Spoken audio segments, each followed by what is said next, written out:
What up, Fight World? It's your boy Ego, and I'm back with some more boxing. So I had to make this video, give you guys the latest. And there's two types of people. You have proactive people and you have reactive people. Proactive people are people who think ahead, look at the big picture, kind of foreshadow a bit, and come up with prevention methods so things don't happen. Then you have reactive people who wait, and then once the situation is already in front of them, they react to it and then address it. So some of the fans are reactive that I've noticed on the channel. Some of you guys don't see the tidal wave coming in order to take cover and duck. You just wait when it happens, and then you act all shocked. So I'm going to give you guys some insight in this video.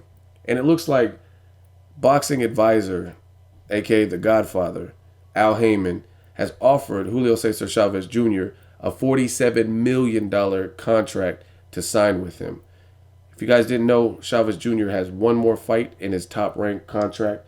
They're trying to make the Gennady Golovkin fight, but he has one more fight left in his top-ranked contract. Then he has to determine what he wants to do. Does he want to stay with Top Rank, who's working with HBO?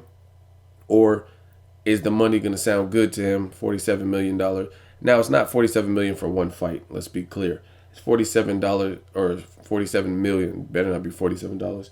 $47 million for a multi-fight contract that Al Haymon is saying he can secure for Chavez should he sign to him. And some of you guys don't understand what is happening. Boxing is being monopolized. Golden Boy and Floyd Mayweather have two of the biggest outlets of boxing. Floyd Mayweather, the highest paid athlete. Golden Boy has a large stable of great fighters, a lot of young fighters, just a lot of talent in that talent pool of Golden Boy fighters. So what they're trying to do is push their nemesis, Bob Arum, aka Top Rank, out of fucking business. That's what it is. Al Haymon has no problem working with Mayweather. He represents Mayweather. He has no problem working with Showtime, and he has no problem working with Golden Boy.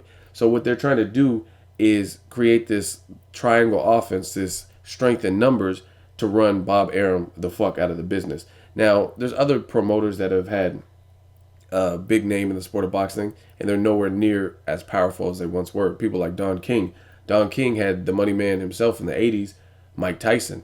Now, since then, his stable has dwindled down, and Don King is almost a relic in the sport of boxing. People know him just because his hair and his past accomplishments. And I really feel Top Rank is headed down that same path as Don King. Don King, again, I don't really know many top fighters that are like gunning to sign with him. I think he has Tavoris Cloud, who got beat by old Bernard Hopkins. He got beat by Adonis Stevenson. And Don King doesn't really have much talent with King Promotions. And they're trying to do the same thing with Top Rank. I've talked about this. Some of you guys don't see this coming. Some of you guys, you haven't listened or heed my warnings. I said this when HBO first made the decision to not work with Golden Boy fighters. I seen the Cold War started to get ugly. Now, I think they're honestly trying to push Bob Arum out of the business by capitalizing and monopolizing on all the talent they can. They have some of the most stacked divisions, like the 140, 147, 154 unlocked, meaning they have the bulk of the popular talents. Now, if you talk about Chavez Jr., well, you can say what you want about him, whether you love him, whether you hate him. He comes from that lineage. He comes from his father's name. They have the same name. His father is a living legend. So, therefore, I think unless he just looks real suspect, he's always going to have somewhat of a fan base or be given opportunities and chances where other people may not, based on his father's accomplishments. So you can call him a pothead. You can call him lazy, fat. So whatever you want to call him, Chavez Jr. can produce money, especially if he comes in like he did in the Vera fight. I thought in the Vera 2, he looked a lot better. He got his weight under control. And other than that, there's a lot of people who will be willing to see that. He doesn't require much thinking to watch a Chavez Jr. fight. He has a granite fucking chin. He has his dad's chin. So he's entertaining. The Vera fight, he'll take chances. He rips to the body. He's an entertaining fighter. So if Al Haymon is able to get his hands on Chavez Jr., that's really going to be another detrimental blow to Top Rank. Top Rank's already currently dealing with Mikey Garcia wanting out of his contract, wanting to sue him. And then I told you in the previous Garcia video where I was talking about Garcia wanting to void his contract, I heard that Rigondeaux might be leaving too and headed towards the Showtime side. And more power to Rigondeaux because he's a very skilled fighter, and I don't think he's getting respect over with Top Rank and or HBO. They don't. They shit on him and talk about how boring he is. Talk about what he does right. Talk about how he takes his opponent's best weapons and nullifies them. So if Al Haymon can close this deal with Chavez Jr., it's just another nail in the coffin for Top Rank. I'm not saying in the next 6 months they'll go out of business. Bob Arum's been around the business long enough. However, I am saying this. Top Rank needs to do something aggressive to give their company a facelift. Maybe hire somebody younger who can tap into the market and see what the fans want.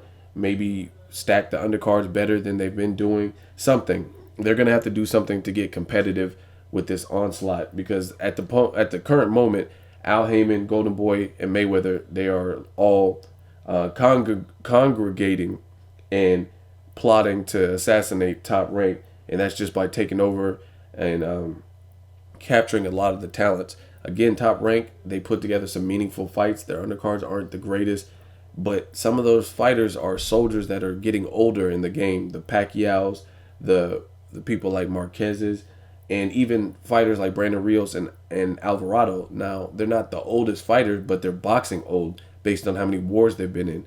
So who knows what the future holds for them and their fighting style. So Top Rank has to do something aggressive and take a stand.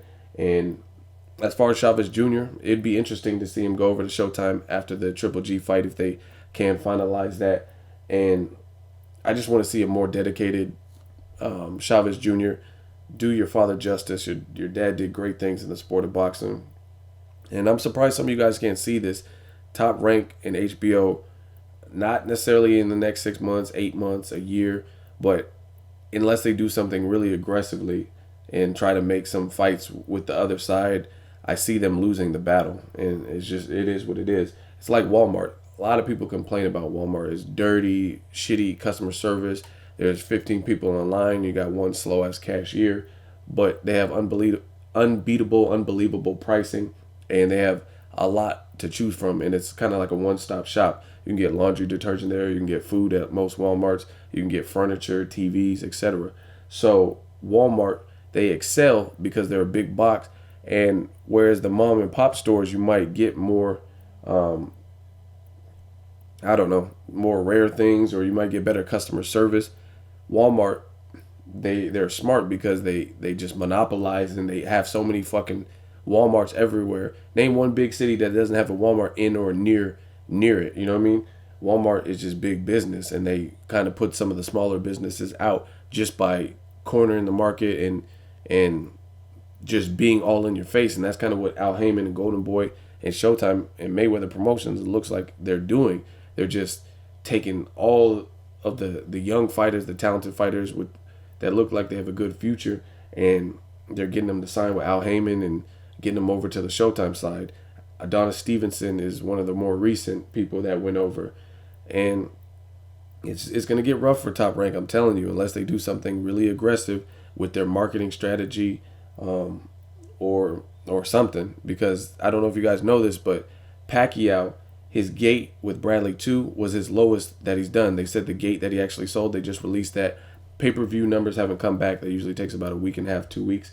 But as far as his gate, that's the lowest Pacquiao gate for a fight that he's had since 2008, I believe. So, I mean, even the big, formerly big star like Pacquiao is not doing the same numbers that he once did. The Brandon Rios Macau fight didn't do the numbers that they expected. In fact, it did less than 600,000, which is low for a Pacquiao, someone of that stature. So Top Rank, they're gonna have to do something. They're gonna have to start swinging. And $47 million, that's a lot of fucking money for Chavez Jr. I don't know if he'd be willing to pass that up. So, like Chris Tucker said in Rush Hour, $50 million? Who you think you got, Chelsea Carter? Chelsea Clinton? Let me know what you guys think. Is Chavez Jr. going to do it? Do you think $47 million will coax him over to sign into Al Haymon? It's going to be interesting, especially if Mikey Garcia gets out of his contract and Rigondeaux leaves. So let me know what you guys think of this turn of events. Al Haymon trying to get Chavez Jr., son of the living legend, Julio Cesar Chavez Sr. As always, hate, comment, or subscribe. Till next video is Ego signing off.